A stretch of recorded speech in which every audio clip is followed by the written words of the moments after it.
I wanted to make this video a couple weeks ago when Trump first announced the tariffs, but then he changed his mind at the last minute before changing his mind again and again. So as of this recording, the latest we have is that President Trump suggested he might temporarily exempt the auto industry from tariffs that he previously imposed on the sector to give car makers time to overhaul their complex supply chains. Mr. Trump told reporters gathered at the Oval Office that automakers need a little bit of time to relocate production from Canada, Mexico, and elsewhere to the U.S. But prior to this possibility of a pause, this maybe out there on these tariffs, it was looking pretty grim for the auto sector in the U.S. So grim that from what I gather in my research from everything that I've looked into here, it could possibly be the end of the U.S. auto industry as we know it. And I know that's a bold claim, so just go with me on this journey. I have a lot of data and a lot of little nooks and crannies that I uncovered in researching what these tariffs could do to the auto industry here and what that might mean for you as a consumer. Now, this all assumes that the plan he initially laid out goes into effect, which honestly, I doubt it will based on everything I've seen now. But let's just see how this would work and what could possibly happen if Trump did decide to use the nuclear option on the U.S. auto sector for God knows what reason. Our story begins on April 2nd, 2025, Liberation Day, as Trump called it, in which his administration introduced a 25% tariff on imported vehicles and auto parts, affecting nearly half of all light-duty vehicles sold in the United States. This move aimed to bolster domestic manufacturing, but has sparked widespread concern. We all know this famous shot of him holding up this reciprocal tariff sign, which later we learned really wasn't about tariffs. It was about trade imbalances, and the math and how they got there is kind of fuzzy. Not to mention that they are now imposing tariffs on islands only inhabited by penguins.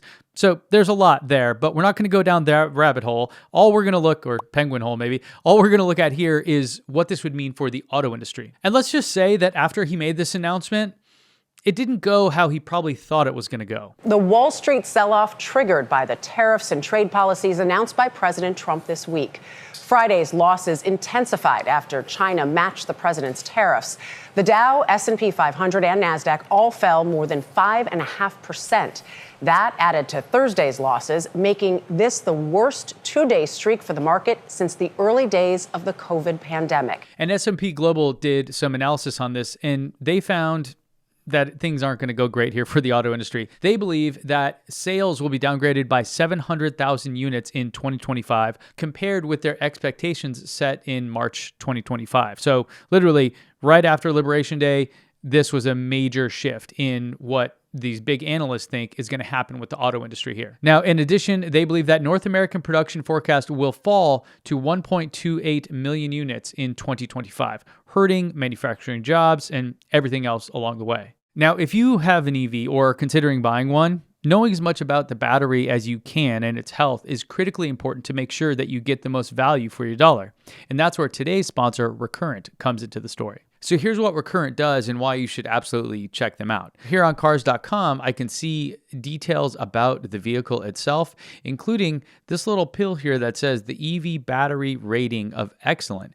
I click on that and I get some information about the EV battery rating. And in fact, I can click on this little link here and get the EV battery report. And just like that, I'm over on the Recurrent website with a battery report of this exact model. Like this exact VIN number is in their system, and they've been checking in on the battery and are giving it a 99 score for the range status. So what that means is that you can be assured that this vehicle, when you go to buy it, is in good shape, at least in terms of the battery. There's all kinds of other information they'll give you on here in terms of the battery warranty, the federal tax credit, cost comparison, etc. And if you're an EV owner like I am, you can get this information for yourself just to monitor things and see how they're going, like I've done right here. And this works with Tesla, Rivian, and lots of other different EVs. It's not just a Tesla specific thing. So you can go in here, you can monitor your battery, you can see what's happening with it. You can look at the manufacturer date and the warranty and all those kind of things. And then when it comes time to sell it, you can actually use Recurrent to do that and maximize your return. You can sign up for Recurrent for free at bit.ly/meet-recurrent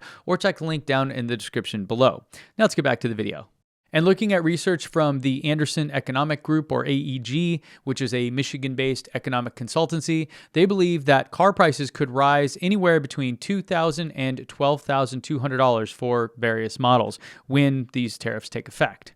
So not good. And let's remember, the auto industry itself hasn't been growing much in the past few years outside of the increased EV sales. So making things more expensive right now could seriously hurt the auto industry. Now, of course, the EV market is not immune from this. They will face the same challenges as all the other autos that are being taxed here, but they do have some additional challenges since most of the batteries, which are the major components of the EVs, are still made in China, or mostly made in China. Now, that added tariff could jack up EV prices even more, hurting their growth here in the US. This is despite EVs worldwide jumping 40% in March, which means that the rest of the world is quickly electrifying their fleet, and the US is falling further and further behind than they already are in this transition. And these tariffs here are not going to help that situation. I say tax hikes because that's just another way to say tariff. And so I'm going to say tax hikes here interchangeably with tariffs, just for clarification. I figured tariffs is sort of this obfuscated word, and it really just means tax hike. So I want to be clear about what these actually are and what they mean for us consumers. And as far as trade wars go, other countries have already retaliated, adding their own taxes on U.S. goods, hurting exports to those countries. Notably, the Canadian Prime Minister Mark Carney said that Canada will match U.S. President Donald Trump's 25% auto tariffs with a tariff on vehicles imported from the United States. And as a quick refresher, we've been here before. This is not new. Let's rewind the clock to Trump's first term and see what tariffs did in that scenario. Back in 2018, during Trump's first term, he increased taxes on imported steel and aluminum from China, which directly led to Ford losing $1 billion in profit and laying off thousands of workers. And in addition, GM ended up laying off around 14,000 workers and closing 5 manufacturing plants, which Trump reportedly was not happy with. And even Harley-Davidson, probably the most Trumpy brand out there, had to move manufacturing overseas just to survive these tariffs, these increased taxes that he was imposing on them for the critical materials that they use to build their bikes. And remember, this was just a tax hike on imported steel and aluminum, which have now been increased even further in these 2025 round of Trump tax hikes. But diving deep here into a report I found from the Federal Reserve, they said that U.S. manufacturing industries more exposed to tariff increases experience relative reductions in employment as a positive effect from import protection is offset by larger negative effects from rising input costs and retaliatory tariffs.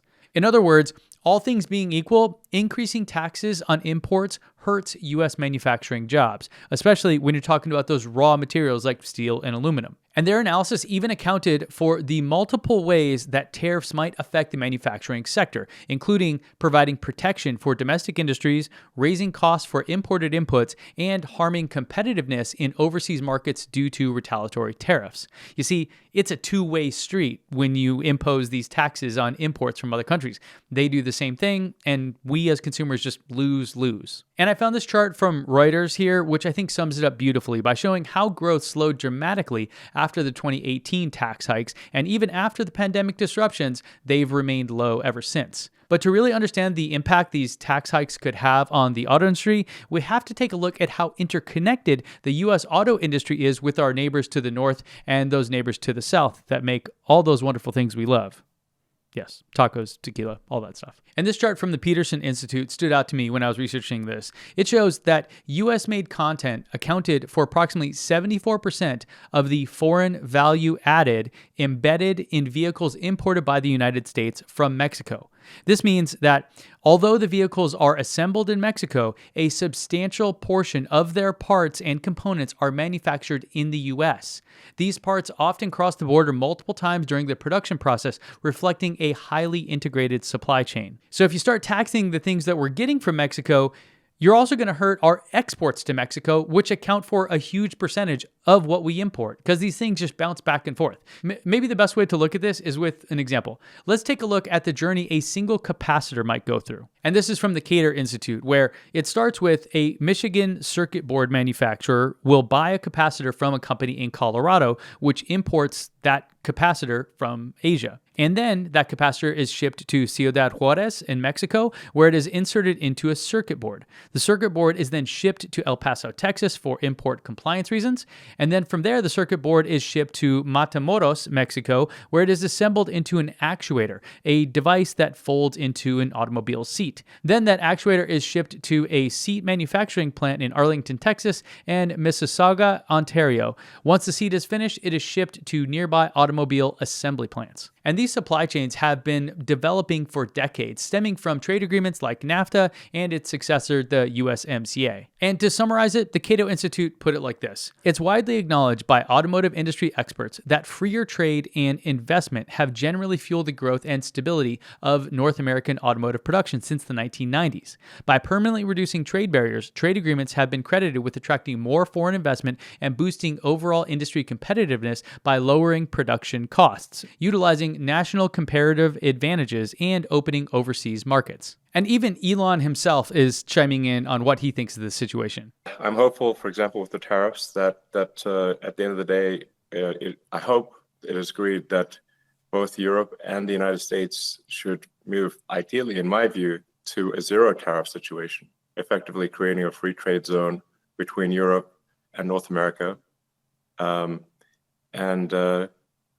That would be that's what I hope occurs. And even rewind the clock to Ronald Reagan when he imposed a specific duty, as he called it, a tariff on semiconductors from Japan because he didn't feel they were living up to their agreement that they had signed.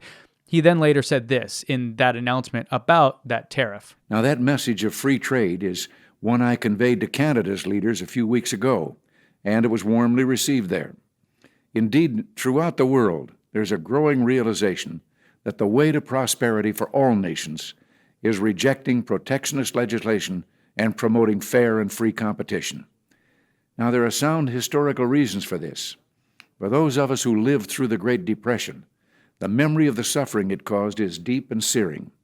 And today, many economic analysts and historians argue that high tariff legislation passed back in that period, called the Smoot-Hawley Tariff, greatly deepened the Depression and prevented economic recovery. So yeah, a pretty grim warning from history, from lots of economic analysts, industry analysts.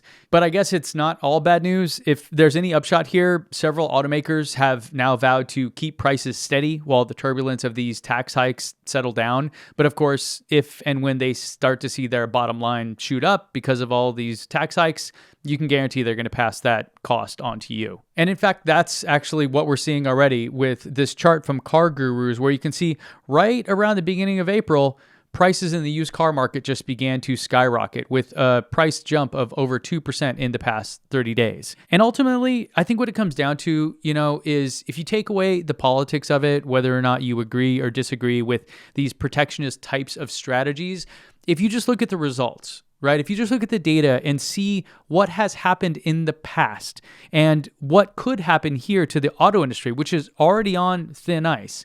I mean, if they increase the cost of doing business dramatically for them, it will automatically, or just by default, reduce their sales. And that's what we're seeing from all these other analysts out there. So it's sort of more of an economic position to look at this and say, hey, this could be very dangerous versus a political one. We can, sit back and say, what is the ideology that we think is the right whatever?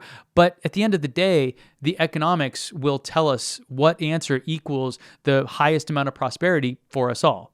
And I think that is where I'm coming from with this and why I even wanted to do this video in the first place. Now, if you think that whole scenario and that whole story is crazy, you have to check out this video over here where I uncovered the truth about fossil fuel subsidies and how actually insane they are and how long we've been subsidizing the fossil fuel industry. Spoiler, a long time and with a lot of money. All right, that's it for this one, guys. Members, I'll see you backstage in a few minutes after this airs. And if you're not a member yet, consider joining using that join button down below. Thanks for watching, and I'll see you back here next time.